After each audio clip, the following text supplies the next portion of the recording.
सभी को जय श्री राम। कैसे हो आप सभी? उम्मीद करती हूँ सभी लोग स्वस्थ होंगे, मस्त होंगे, अपने घर में व्यस्त होंगे। तो मैं ऋषिका आज आप लोग के सामने कहानी लेकर आई हूँ।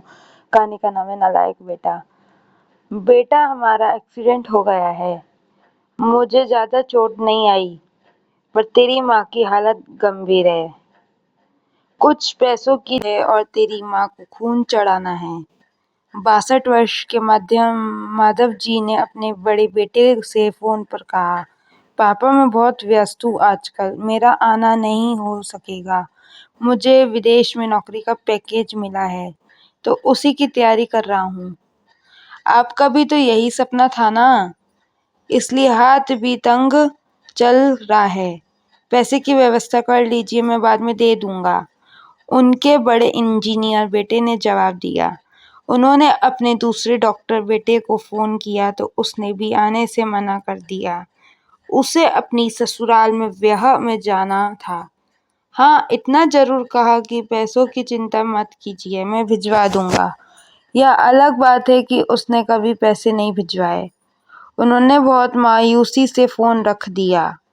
अब उस नालायक को फोन करके क्या फायदा? जब ये दो लायक बेटे कुछ नहीं कर रहे तो वो नालायक क्या करेगा? उन्होंने सोचा और बोझिल कदमों से अस्पताल में पत्नी के पास पहुंचे और कुर्सी पर ढेर हो गए। पुरानी बातें आने माधव राय जी स्कूल में शिक्षक थे। उनके 3 बेटे थे और एक बेटी थी। बड़ा इंजीनियर और मझला डॉक्टर था। दोनों के ब्याह बड़े घराने में हुई थी। दोनों अपनी पत्नियों के साथ अलग अलग शहरों में रहते थे। बेटी की ब्याह उन्होंने खूब धूमधाम से की थी। सबसे छोटा बेटा पढ़ाई में ध्यान नहीं लगा पाया था। 11वीं के बाद उसने पढ़ाई छोड़ दी और घर में ही रहने लगा।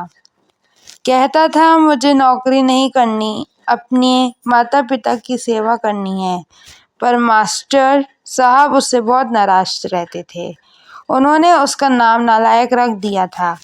दोनों बड़े भाई पिता के आज्ञाकारी थे, पर वह गलत बात पर उनसे भी बहस कर बैठता था। इसलिए माधव जी ने उसे पसंद नहीं करते थे। जब माधव जी रिटायर हुए तो जमा पूंजी कुछ भी नहीं थी। सारी बचत दोनों बच्चों की उच्च शिक्षा और बेटी के ब्याह में खर्च हो गई थी। शहर में एक घड़ी थोड़ी जमीन और गांव में थोड़ी सी जमीन थी। घर का कचरा उनके पेशन से चल रहा था। माधव जी को जब लगा कि छोटा सुधरने वाला नहीं तो उन्होंने बंटवारा कर दिया और उसके हिस्से की जमीन उसे देकर उसे गांव में ही रहने भेज दिया।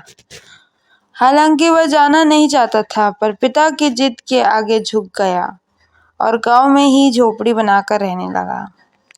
माधव जी सबसे अपने दोनों होनहार और लायक बेटों की ही बड़ाई किया करते। उनका सीना गर्व से चौड़ा हो जाता था, पर उस नालायक का नाम भी नहीं लेते थे। 2 दिन पहले दोनों पति पत्नी का एक्सीडेंट हो गया था। वह अपनी पति पत्नी के साथ सरकारी अस्पताल में भर्ती थे। डॉक्टर ने उनकी पत्नी को ऑपरेशन करने को कहा था। पापा पापा सुनकर तंद्रा टूटी तो देखा सामने वही नालायक खड़ा था। उन्होंने गुस्से से मुंह फेर लिया, पर उसने पापा के पैर छुए और रोते हुए बोला, पापा आपने इस नालायक को क्यों नहीं बताया? पर मैंने भी आप लोगों पर जासूस छोड़ रखे हैं।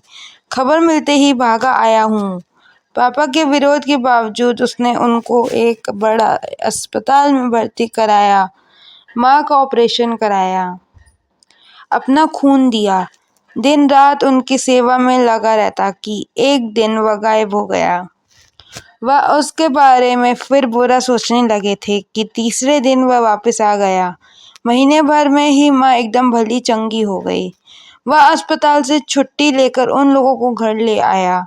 माधव जी ने पूछने पर बता दिया कि खैराती अस्पताल था, पैसे नहीं लगे हैं। घर में नौकरानी थी ही। वह उन लोगों को छोड़कर वापस गांव चला गया। धीरे धीरे सब कुछ सामान्य हो गया। एक दिन यूं ही उनके मन में आया कि उस नालायक की खबर ली जाए। दोनों जब गांव के खेत पर पहुंचे तो झोपड़ी में ताला देखकर चौंके। उनके खेत में काम कर रहे आदमी ने से पूछा तो उसने कहा, यह खेत अब मेरे हैं। क्या? पर यह खेत तो उन्हें बहुत आश्चर्य हुआ। हाँ, उसकी माँ की तबीयत बहुत खराब थी। उसके पास पैसे नहीं थे, तो उसने अपने सारे खेत बेच दिए। वह रोजी रोटी की तलाश में दूसरे शहर चला गया है। बस यह झोपड़ी उसकी पास रह गई है। यह रही उसकी चाबी, उस युवक ने कहा।